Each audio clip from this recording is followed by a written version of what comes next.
Welcome to my classroom. Suppose you were walking on a street. आप एक रास्ते से जा रहे हो and suddenly you found a purse or money bag. What will you do? Will you take that or inform the police? That's up to you because that is your choice what to do.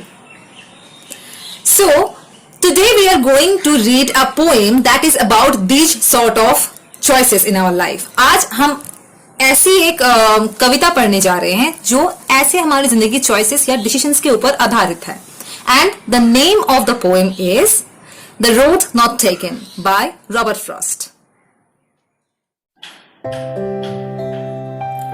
Two roads diverged in a yellow wood, and sorry, I could not travel both and be one traveler. Long I stood and looked down one as far as I could, to where it bent in the undergrowth. Then took the other, just as fair, and having perhaps the better claim, because it was grassy and wanted wear. Though as for that the passing there had warned them really about the same. And both that morning equally lay, in leaves no step had trodden black. Oh, I kept the first one for another day, yet knowing how way leads on to way, I doubted if I should ever come back. I shall be telling this with a sigh, somewhere ages and ages hence. Two roads diverged in a wood, and I took the one less travelled by, and that has made all the difference. Two roads diverged in a yellow wood. The poet was standing in a forest. The leaves of those trees in the forest were yellow in color. क्योंकि ये yellow colour क्या होता है? Sign of ट्रांजिएंस, मतलब कुछ ही देर बाद वो पत्ते झड़ जाएंगे.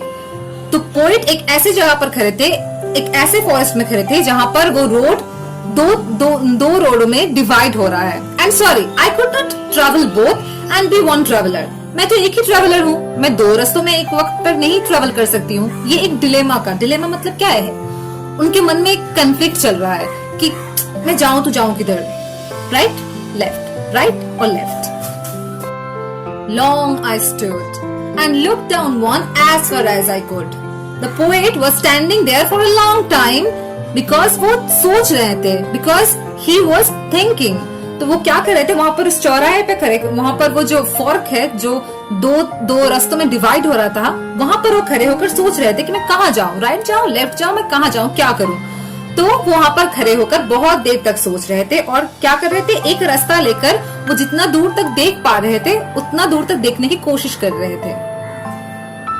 To where it bent in the undergrowth, he was trying to see as far as he could.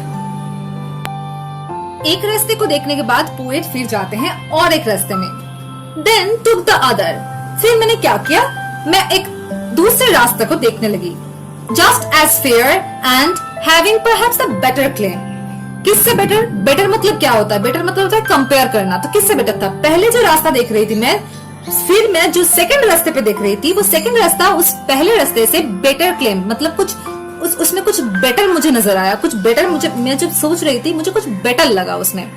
Then took the other, मतलब हम जब अलग और एक रास्ता देख रहे हैं, just as fair, वो पहले वाला ही अच्छा है, पहले वाला जैसा ही अच्छा है. And having perhaps, शायद the better claim, वो अच्छा है, दोनों ही अच्छा है, पर वो शायद बेटर है. पर वो रास्ता क्यों बेटर है? Because, क्योंकि it was grassy and wanted wear. क्योंकि वो रास्ता था क्या? ग्रासी. ग्रासी क्यों था? Because it was not trodden. वहां पर कोई इंसान, उसका कोई फुटप्रिंट या फिर वहां पर कोई फुट ट्रोडन नहीं था, कोई इंसान उससे चल के नहीं गया वहां से. तो वो ग्रासी था. एंड वांटेड वियर मतलब लेस ट्रेवल्ड था. तो as for that the passing there had warned them really about the same. फिर उसे वो खुद ही कॉन्ट्राडिक्ट कर गए. वो होता है ना, कभी कभी हम सोचते हैं अच्छा वो रेड वाला ड्रेस ले ले, अच्छा है, फिर नहीं ब्लू वाला बेटर है, फिर क्या करें? दोनों ही अच्छा है, हम क्या करें? ऐसा कुछ सिचुएशन. हाँ, तो वो क्या कर रहे हैं? Though as for that the passing there had warned them really about the same. जबकि मुझे लगता है हाँ वो सेकंड वाला ग्रासी तो है, वो लेस ट्रेवल्ड तो है, पर दोनों ही लेस ट्रेवल्ड है, दोनों ही इक्वली लेस ट्रेवल्ड है. ये क्या है, ये कंफ्लिक्ट। फिर से जो फर्स्ट स्टैंडर्ड में जो डिलेमा या जो कंफ्लिक्ट था, इनर कंफ्लिक्ट, वो सेकंड स्टैंडर्ड में क्या होता है, फिर से रीऑकर होता है या फिर रिपीट होता है। And now in the third standard वो कहते हैं कि and both that morning equally ले, उस मॉर्निंग में, उस सुबह में वो दोनों ही रास्ता इक्वली एक ही तरीके से दिख रहा था, एक ही तरीके से उन्हें लग रहा था। It seems equally less travelled to the poet in leaves no step had trodden back. जैसे मैंने कहा कि उसमें ग्रासीनेस था, उसमें ग्रास थे, उसमें शायद कोई इंसान ट्रॉड करके नहीं गया। ट्रॉडन क्या कहते हैं, ट्रॉडन ब्लैक मतलब कोई फुटप्रिंट नहीं था वहां पर, जो फुट ट्रैक था वो नहीं था। Oh I kept the first one for another day. तो पोइट ने क्या किया, पोइट ने जो पहला वाला देखा, जो पहले देखा था, वो क्या किया, वो अलग एक दिन के लिए छोड़ दिया। उसने कहा कि नहीं, वो क्या होता है ना, जब हम रेड देखते हैं फिर लगता है कि हाँ ये रेड बहुत अच्छा है, फिर हम ब्लू देखते हैं फिर लगता है हाँ ब्लू ही बहुत ज्यादा अच्छा है, हम रेड छोड़ देते हैं। ऐसा जब हम कोई चॉइस करते हैं, जब दो चीज में चॉइस होता है तो हमें एक को छोड़ना पड़ता है। तो पोइट ने क्या किया कि पोइट ने कहा कि पहला वाला ना मैं किसी और दिन में देख लूंगी, अभी नहीं। Yet knowing how way leads on to way, I doubted if I should ever come back.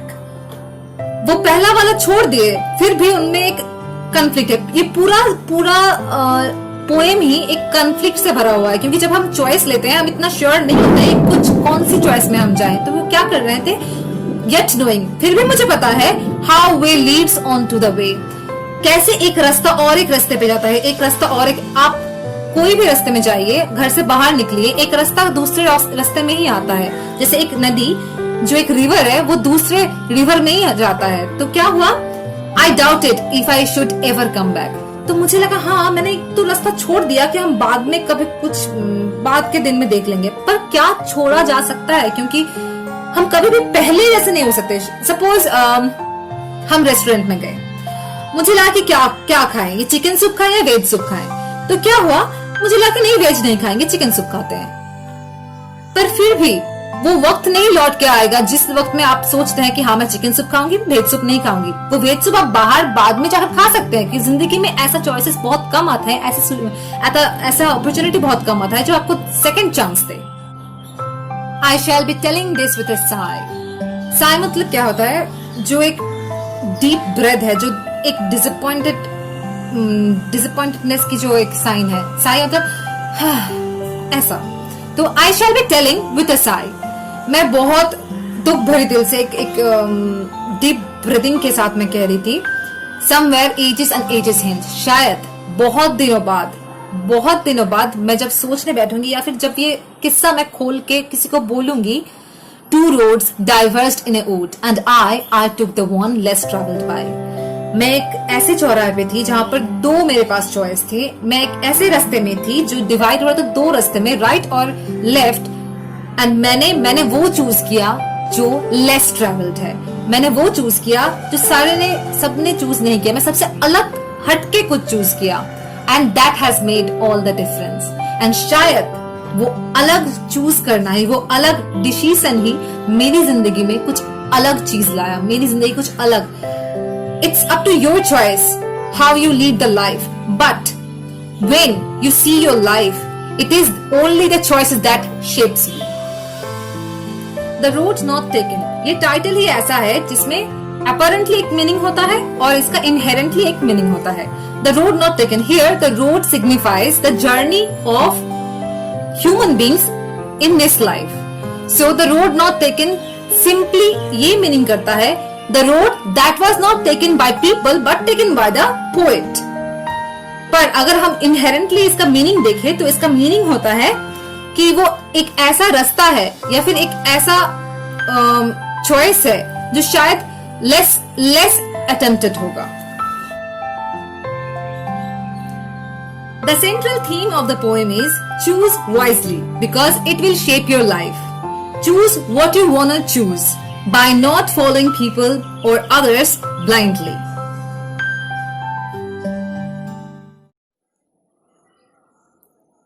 Robert Frost wrote this poem in 1915 in England. He wrote it as a joke to his friend Edward Thomas's indecisiveness of choosing a path between two diverse paths.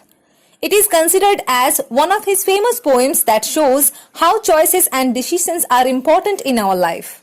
It is our choices and decisions that make us and our lives different from others. These words are noteworthy. Number 1, diverged, separated or ran apart. Number 2, yellowwood, forest where the leaves of the trees are yellow or about to fall. Number 3, undergrowth, dense growth of plants and bushes. Number 4, grassy, covered with grass.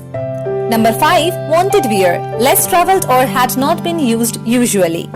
Number 6, trodden black, black patches due to the foot track. Number 7, hence, from here, in the future. Hope you have enjoyed my class. After this lesson, I have a question for you. Suppose you are in a battlefield and your opponent's weapon has been fallen. What will you do? Will you attack or will you just leave? That's your choice. I'm eager to hear your answer. Thank you.